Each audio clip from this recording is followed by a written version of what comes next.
सुरेश धस यांच्यामुळे बीड बदनाम, गृह विभागाने निर्णय घेतलाय, आरोपीवर कारवाई करणार। बीड हत्या प्रकरणी पंकजा मुंडेंची प्रतिक्रिया। बीड जिल्ह्याला बदनाम करत नाही, आम्ही फक्त परळी पॅटर्न बद्दल बोलतोय, परळीशी आमचा संबंध नाही, सुरेश धस यांचं पंकजा मुंडेंना प्रत्युत्तर।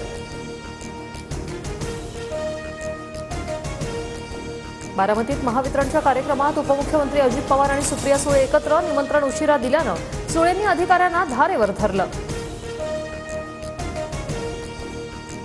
दादागिरी करत उद्योजकांना धमकी दिल्यास कठोर कारवाई, कोणी खंडणी मागत असल्यास उद्योजकांनी पुढे आलं पाहिजे, उदय सामंत यांचं आवाहन।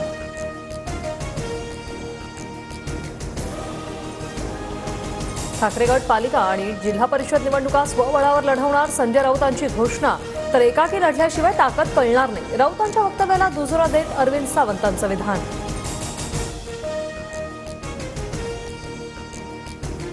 काँग्रेससोबत जाणार ठाकरेंची ब्लंडर मिस्टेक, आता पश्चाताप होतो, चंद्रशेखर बावनकुळेंची टीका।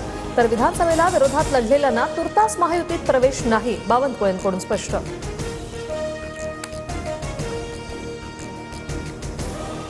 ठाकरे गटानंतर काँग्रेसकडूनही स्वबळावर लढण्याचे संकेत, संधी हवी असं काँग्रेस कार्यकर्त्यांनीही म्हणावं, मग आम्ही निर्णय घेऊ, वर्षा गायकवाड यांचं सूचक वक्तव्य। टोरेस कंपनीच्या कार्यालयात आर्थिक गुन्हे शाखेचं धाड सत्र सुरूच, छापेमारीत आतापर्यंत दागिन्यांसह 5 कोटी हस्तगत, भाईंदरमधील कंपनीशी निगडीत तिघांना अटक।